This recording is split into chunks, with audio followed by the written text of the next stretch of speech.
Hello friends, welcome back to our channel. இந்த வீடியோவில் நம்ம என்ன பார்க்க போகிறோம்னு பார்த்தீங்கன்னா, ஜூலை 29ஆம் தேதிக்கான கரண்ட் அஃபேர்ஸ் பார்க்க போகிறோம். அதில் இன்னைக்கு நம்ம பார்க்க போகிறது பார்த்தீங்கன்னா, சென்னையில் ஆகஸ்ட் 1 முதல் 10ஆம் தேதி வரை சிங்கா 60 விழா கொண்டாடப்பட உள்ளது. இது எதற்காக அப்படின்னு பார்த்தோம்னா, சிங்கப்பூரின் 60வது தேசிய தினம் கொண்டாடப்பட உள்ளது. அதனை ஒட்டி தான் சென்னையில் சிங்கா 60 அப்படின்ற விழா கொண்டாடுறோம்.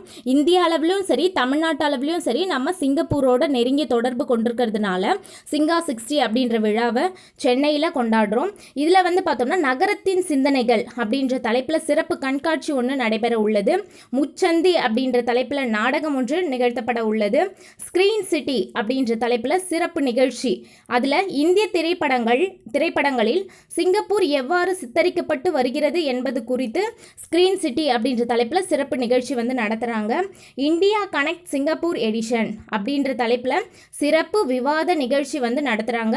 இதில் இரு நாடுகள் இடையிலான ராஜ்ய பொருளாதார தொழில்நுட்ப உறவுகள் குறித்து விவாதிக்கிறாங்க.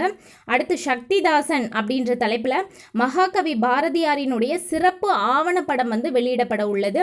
கேஃபல்லா அப்படின்ற தலைப்பில் இந்திய சிங்கப்பூர் பாணி இசை கச்சேரி நடைபெற உள்ளது. காலமாக சிங்கப்பூர் அப்படின்ற தலைப்பில் சென்னை மெட்ரோ ரயில் நிலையங்களில் சிறப்பு கண்காட்சி நடைபெற உள்ளது. சிங்கப்பூரின் சுவை அப்படின்ற தலைப்பில் உணவு திருவிழா ஒன்று நடத்த போகிறாங்க. இந்த சிங்கா 60 அப்படின்றது ஆகஸ்ட் 1ஆம் தேதி முதல் 10ஆம் தேதி வரை நடைபெற உள்ளது. அடுத்து பார்த்தோம்னா, ஒருங்கிணைந்த போக்குவரத்து வளாகம் எங்கே அமைக்கப்பட உள்ளது? கிண்டியில். எவ்வளோ கோடி மதிப்பீட்டில் அப்படின்னு பார்த்தோம்னா 400 கோடி மதிப்பீட்டில் நடத்த போகிறாங்க. இதில் பார்த்தோம்னா, அதிநவீன வசதிகளுடன் கூடிய இந்த மின் படிக்கட்டுகள், அதுக்கப்புறம் வாகன நிறுத்தும் இடங்கள் போன்ற பல்வேறு வசதிகளுடன் கூடிய ஒருங்கிணைந்த போக்குவரத்து வளாகம் தான் கிண்டியில் அமைக்கிறாங்க. அடுத்து, இந்தியாவின் முதல் தனியார் பொறியியல் கல்லூரியை உருவாக்கியவர் ஜிடி நாயுடு அவர்கள். இந்தியாவின் முதல் தனியார் பொறியியல் கல்லூரியை உருவாக்கியவர் ஜிடி நாயுடு அவர்கள்.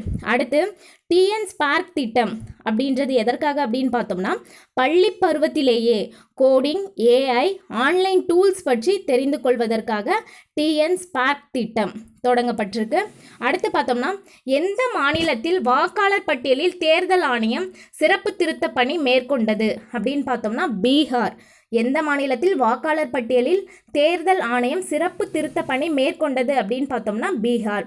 அடுத்து, ஃபிடே மகளிர் உலகக்கோப்பை செஸ் போட்டியில் இந்தியாவின் இளம் வீராங்கனையான திவ்யா தேஷ்முக் சக நாட்டைச் சேர்ந்த அனுபவம் வாய்ந்த கிராண்ட் மாஸ்டரான கொனேரு ஹம்பியை வீழ்த்தி சாம்பியன் பட்டம் வென்றார். மகளிர் உலகக்கோப்பையில் இந்திய வீராங்கனை சாம்பியன் பட்டம் வெல்வது இதுவே முதல் முறையாகும். கிராண்ட் மாஸ்டர் அந்தஸ்தையும் பெற்றுள்ளார். இவர் கிராண்ட் மாஸ்டர் பட்டம் வெல்லும் 4வது நபர் அப்படின்ற வரிசையில் இருக்காரு. அடுத்து பார்த்தோம்னா, இவங்க பார்த்தோம்னா ஃபஸ்ட்டு யார் கிராண்ட் மாஸ்டர் பட்டம் வென்றாங்க அப்படின்னு பார்த்தோம்னா கொனேரு ஹம்பி அவங்க. செகண்ட் பார்த்தோம்னா பி ஹரிகா த்ரோணவள்ளி அவர்கள்.